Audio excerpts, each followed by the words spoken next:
하나님께서 저와 여러분에게 주시는 말씀 계시록 5장 12절 말씀입니다.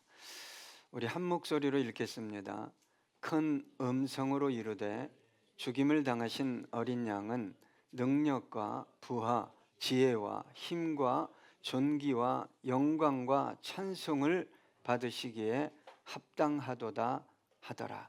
아멘. 저와 여러분이 하나님을 찬양하는 이유는 무엇 때문일까요? 어쩔 수 없는 예배 시간의 순서 때문일까요?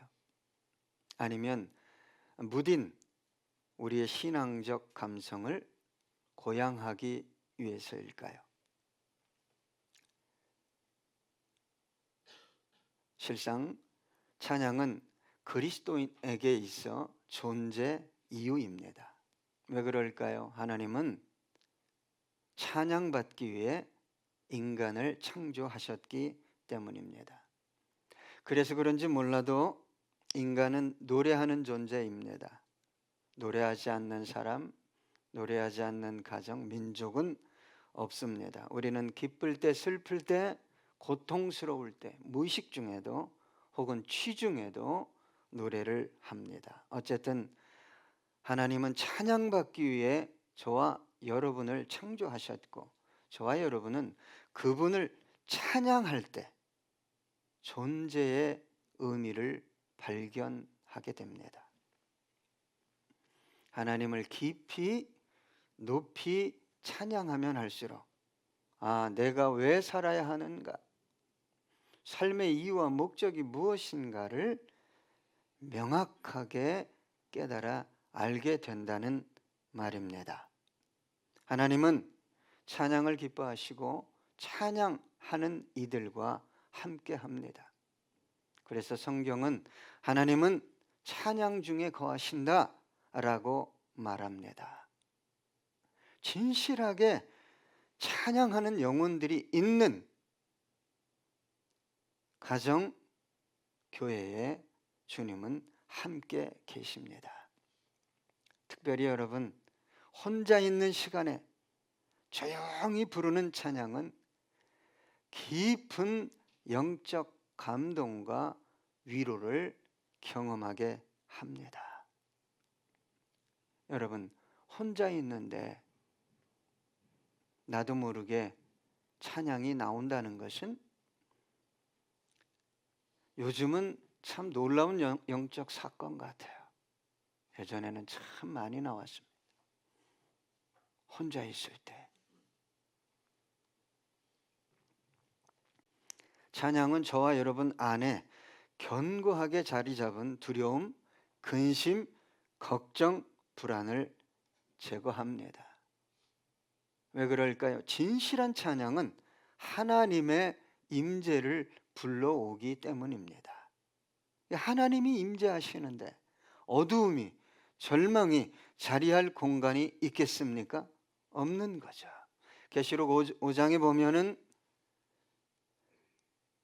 구원받은 성도들의 찬양, 천사들의 찬양, 더 나아가 모든 피조물들의 찬양이 나옵니다. 그들의 찬양은 조용한 찬양이 아니었어요. 속삭이는 찬양이 아니었습니다. 본문에 보니까 큰 음성으로 찬양했다라고 기록하고 있습니다. 2000년 전에 사도 요한이 목격한 것입니다. 그러나 저는 그렇게 생각합니다. 2000년이 지난 지금도 그들은 큰 음성으로 찬양하고 있다고 저는 생각합니다. 여러분, 천상 예배는 지상 예배의 모델이요 원형입니다. 모세가 성막을 질 때 자기 생각대로 진 것이 아니라 주님께서 말씀하셨어요. 너는 삼가 이 산에서 내게 보인 식양대로 할지니라. 여러분, 우리 예배의 모형이 아니라 원형은 어디에 있다고요? 하늘나라에 있어요. 그래서 예배는 내가 드리고 싶은 방식대로 드리는 것이 아니라 하나님이 받기 원하는 방식대로 드려져야 하는데 예배는 반드시 영과 진리로 드려야 됩니다. 그렇지 않으면 하나님이 저와 여러분은 예배를 드린다고 하는데 하나님 쪽에서 받을 수 없는 예배가 되는 것입니다. 여러분, 그래서 저와 여러분의 예배는 찬양할 때 여러분 큰 음성으로 찬양해야 됩니다. 삶이 힘들어요. 내 감정이 안 좋아요. 머리가 복잡해요. 그렇다 할지라도 여러분 하나님을 찬양할 때 큰 음성으로 찬양해야 합니다. 여러분 큰 음성으로 찬양한다는 것은 데시벨을 높인다는 것이 아닙니다. 마음을 다한다는 것이고 영혼의 중심에서 우러나오는 뜨거운 찬양을 올려드린다는 것입니다. 하나님은 그런 찬양을 받으시고 기뻐하셔요. 마태복음 12장 29절로 30절 보니까 예수께서 대답하시되 첫째는 이것이니 이스라엘아 들으라. 주 곧 우리 하나님은 유일한 주시라. 내 마음을 다하고 목숨을 다하고 뜻을 다하고 힘을 다하여 주 너의 하나님을 사랑하라 하신 것이. 하나님은요 이렇게 예배하는, 이렇게 하나님을 찬양하는 영혼을 찾으십니다. 여러분 물론 힘들겠지만 억지로라도 입을 여세요. 크게 찬양해 보세요. 입이 열리면 신기합니다. 마음이 열립니다. 그리고 크게 찬양하면 마음이 움직여요. 그러면 여러분 무뎌졌던 영적 감각이 회복되고 존재 이유를 다시 확인하게 됩니다. 그래서 결국 그 은혜는 삶의 우선순위를 뒤바꿔 놓게 됩니다. 여러분 온 마음을 다해서 진실하게 하나님을 찬양해 보세요. 주님의 온 마음을 다해서 진실하게 찬양하면 내가 왜 이 땅에 존재해야 하는지, 왜 아침부터 그렇게 일찍 나서 일해야 하는지를 알게 된다 이 말이에요.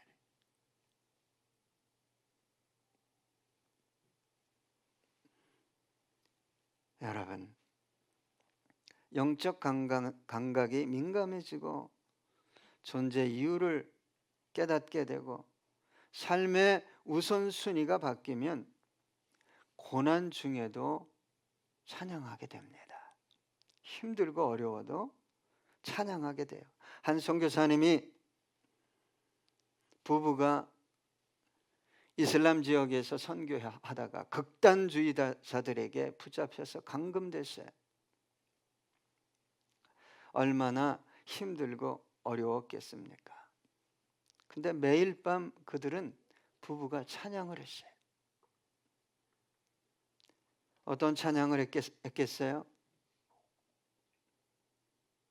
내 평생에 가는 길 순탄하여 늘 잔잔한 강 같든지, 여러분 큰 풍파로 어렵든지 내 영혼 평안해. 그 노래는 암울한 감옥의 쇠창살을 뚫고 어두운 영혼들을 향해 울려 퍼져 나갔습니다. 결국 한 청년의 마음을 움직였어요. 하나님이 마음을 움직이면 반응하지 않을 수 없죠. 두 눈에 눈물을 흘리며 들어와서 이렇게 얘기했다고 그래요. 이 노래는 누구를 위한 노래입니까? 결국 청년은 예수를 영접하게 되었다고 합니다. 고통과 절망의 한복판에서 드려진 찬양이 생명을 살리는 역사를 일으킨 거예요. 시편 42편 11절입니다. 내 영혼아 내가 어찌하여 낙심하며 어찌하여 내 속에서 불안해하는가. 너는 하나님께 소망을 두라. 나는 그가 나타나 도우심으로 말미암아 내 하나님을 여전히 찬송하리로다. 절망 중에 있던 시인이 고백한 것입니다. 여러분, 힘들고 어려울수록 가정에서 찬양해 보세요. 여러분 삶의 터전이 너무 힘들고 어려우면 그 자리에서 찬양해 보세요. 여러분 고난 가운데 있는데, 아픔 가운데 있는데, 절망 가운데 있는데 내가 찬양하면 하나님이 듣고 단순히 기뻐만 하실까요? 그래, 나 기쁘다. 김은혜 씨는 탈북한 사람입니다. 함경 북도에서 태어났습니다. 김은혜 씨는 어릴 적 어머니를 통해 처음 복음을 접하게 되었어요. 당신이 북한에서는 하나님이라는 이름조차, 예수라는 이름조차 입에 담을 수 없었죠. 지금도 마찬가지지만. 그런데 어머니는 매일 밤 두꺼운 이불을 뒤집어 쓰고 찢어진 성경을 몇 장 읽고 조용히 찬양했다고 해요. 조용히 들릴까 봐. 김은혜 씨의 기억 속에 가장 또렷이 남은 찬송가는 이거였습니다. 예수 사랑하심은 거룩하신 말일세. 그 절망적인 상황 속에서도 예수님의 사랑을 기억하는 거죠.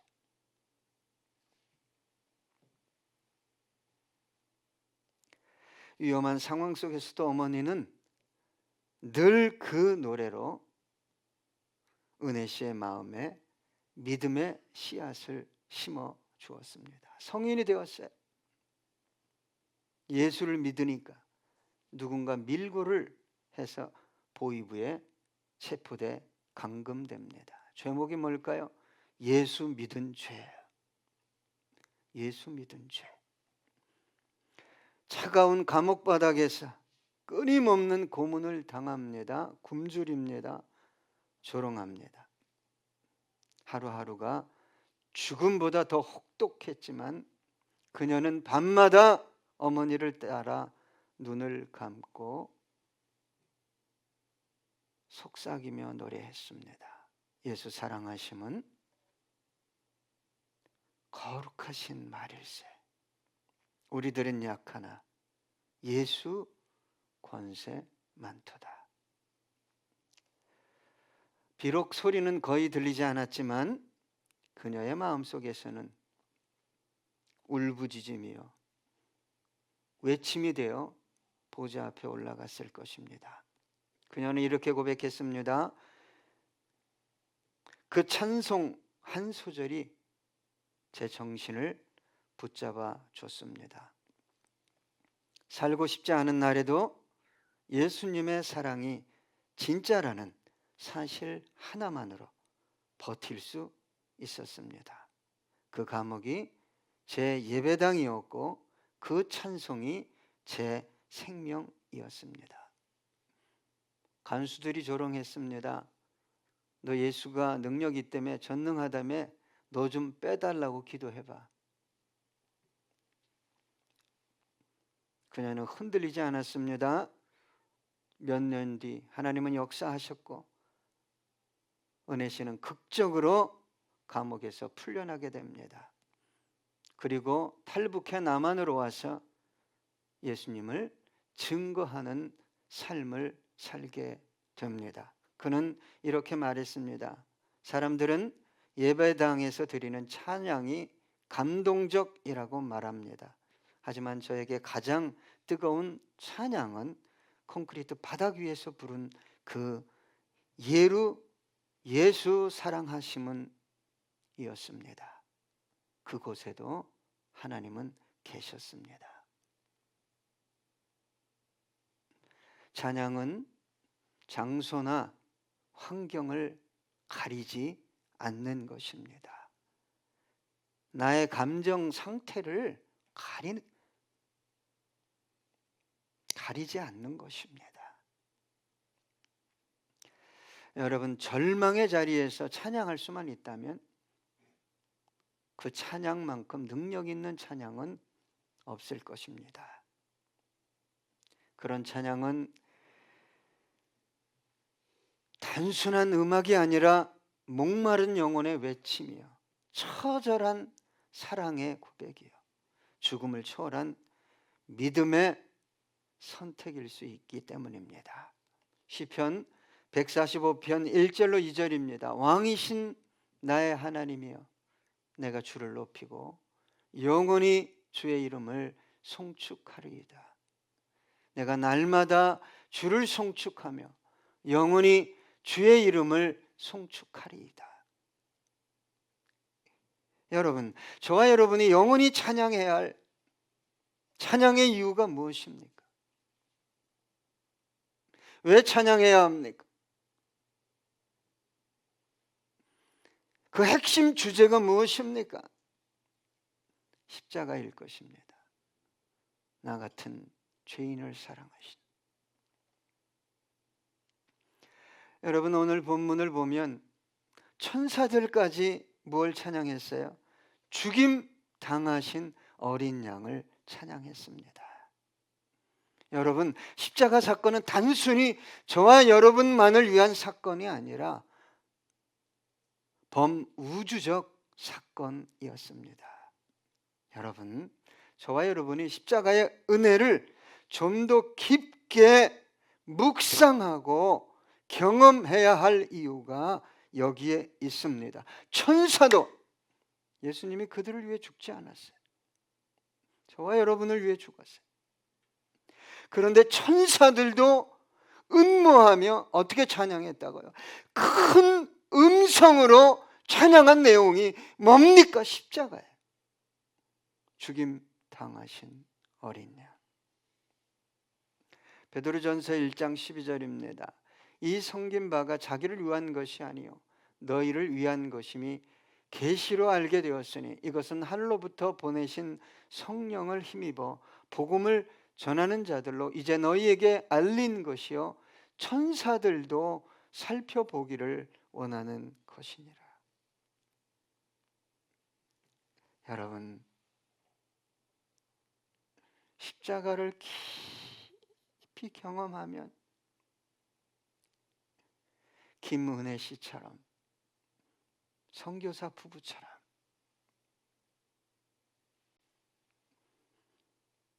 찬양의 이유를 발견하게 됩니다.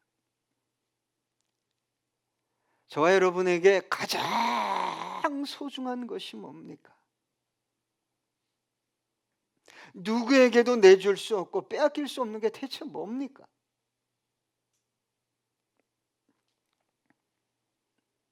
십자가일 것입니다.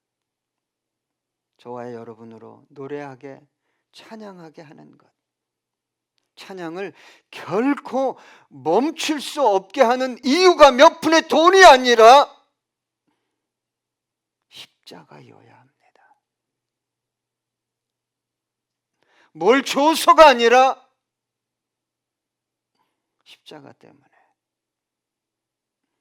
찬양해야 할 이유를 가진 사람이 진짜 크리스찬입니다. 여러분, 믿음의 선배들이 고난 가운데서도 찬양을 멈추지 않았던 이유는 무엇 때문입니까?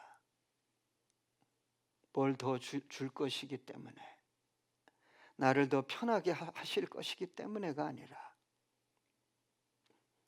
십자가 때문이었어요.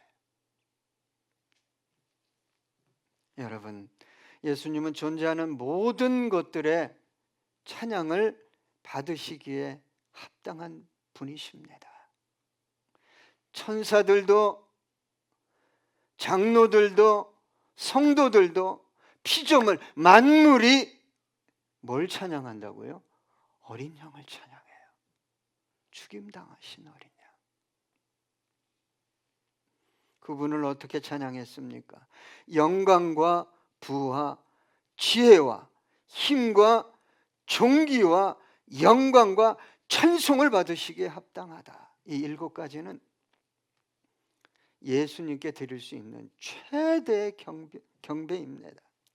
능력과 부와 지혜와 힘과 존귀와 영광과 찬송을 받으시기에 합당한 분은 예수밖에 없습니다. 그분을 찬양할 때 그분으로부터 오는 부와 능력과 지혜와 영광을 경험하게 되는 것입니다. 계시록 5장 11절로 12절입니다. 내가 또 보고 들으매 보좌와 생물들과 장로들을 둘러선 많은 천사의 음성이 있으니 그 수가 만만이요 천천이라. 큰 음성으로 이르되 죽임을 당하신 어린 양은 능력과 부와 지혜와 힘과 존귀와 영광과 찬송을 받으시기에 합당하도다 하더라. 여러분, 찬양은 노래가 아닙니다. 찬양은 예배입니다. 찬양은 사랑의 고백입니다. 더 나아가 찬양은 삶의 고백이어야 합니다. 그래서 찬양은 일상의 삶 속에서 이루어져야 합니다. 여러분, 삶 전체가 하나님께 드리는 노래가 될 때 그 찬양은 거룩한 향기로 하나님 앞에 올라가게 될 것입니다. 설거지하다가 찬양해 보셨습니까? 운전하다가 찬양해 보셨습니까? 출근하다가 찬양해 보셨습니까?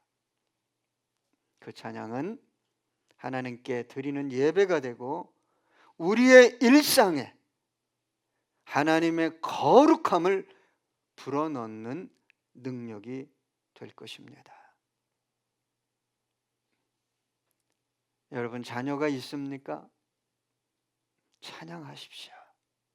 한 목사님이 매일 새벽마다 교회 나가서 나 같은 죄인 살리신을 부르면서, 목사님이 나 같은 죄인 살리신 주 은혜 놀라와,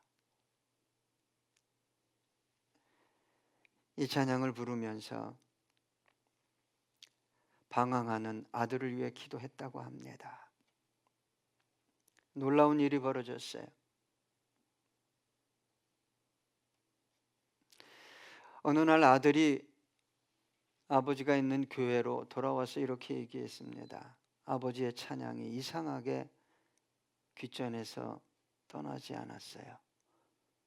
떨쳐버리려고 했는데 그렇게 할 수 없었습니다. 그날 무릎을 꿇고 그 아들은 주님께 돌아왔습니다. 여러분, 우리 자녀들에게 우리 어머니는 이 찬양을 했지, 한 곡쯤은 남겨줘야 되지 않겠습니까?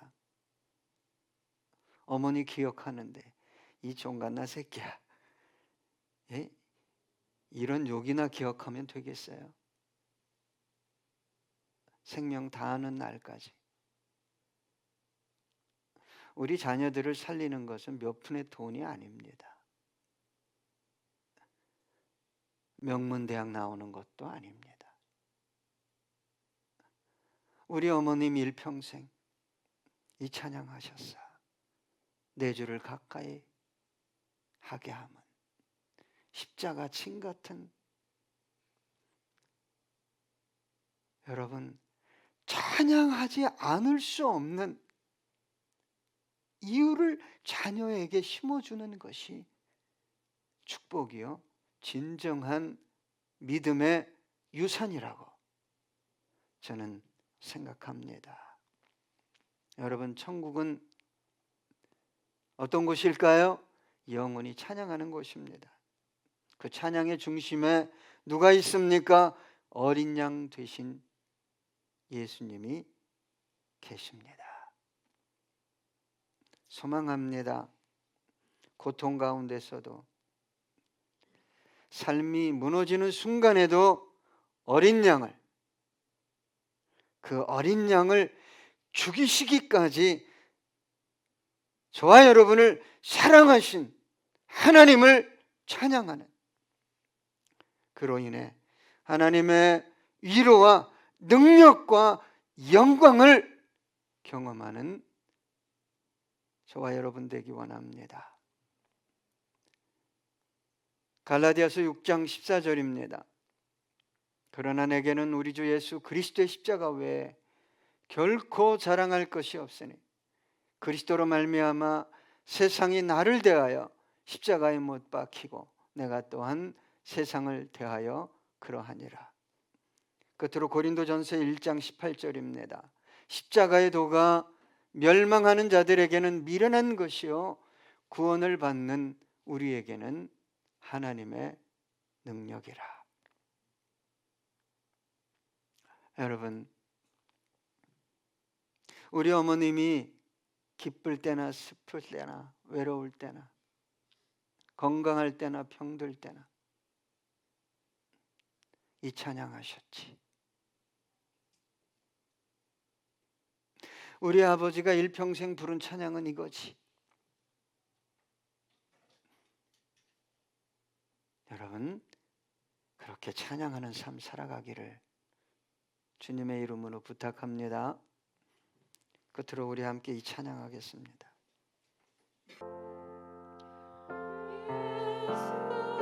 나를 위하여 십자가를 질 세상 죄를 지시고 고초당하셔 십자가를 지심은 십자가를 지심은 무슨 죄가 있나 저 무지한 사람들 메시아 죽였네. 예수를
높이 들고 크게 외칩시다.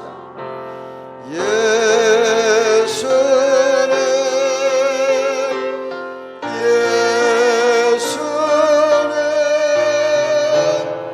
나의 죄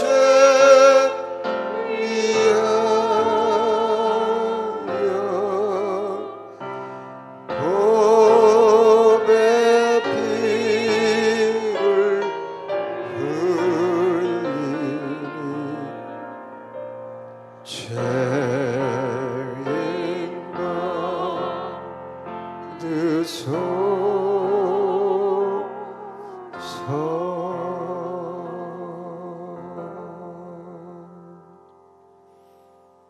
기도하겠습니다.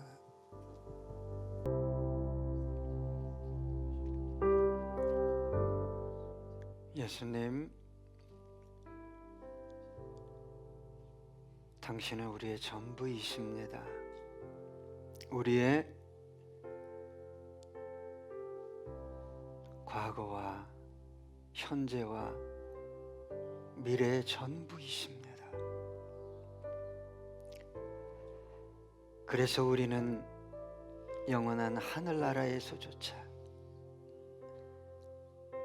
영원히 당신을 찬양하게 될 것입니다.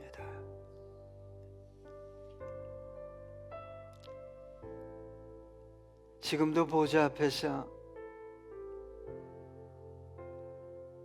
주님의 백성들과 장로들과 천사들과 만물이 찬양하고 있을 것입니다. 언젠가 우리도 그 일원이 되어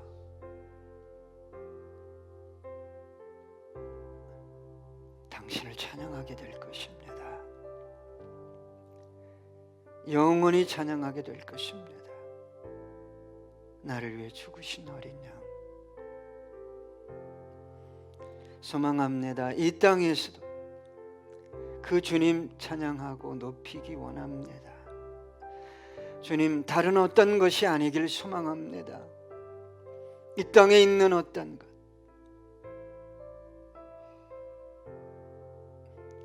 오직 당신만을 높이고 찬양하다. 당신 품에 안기는 믿음으로 찬양으로 세상을 이기는 주성김교회 모든 성도님들 되게 해 주시옵소서.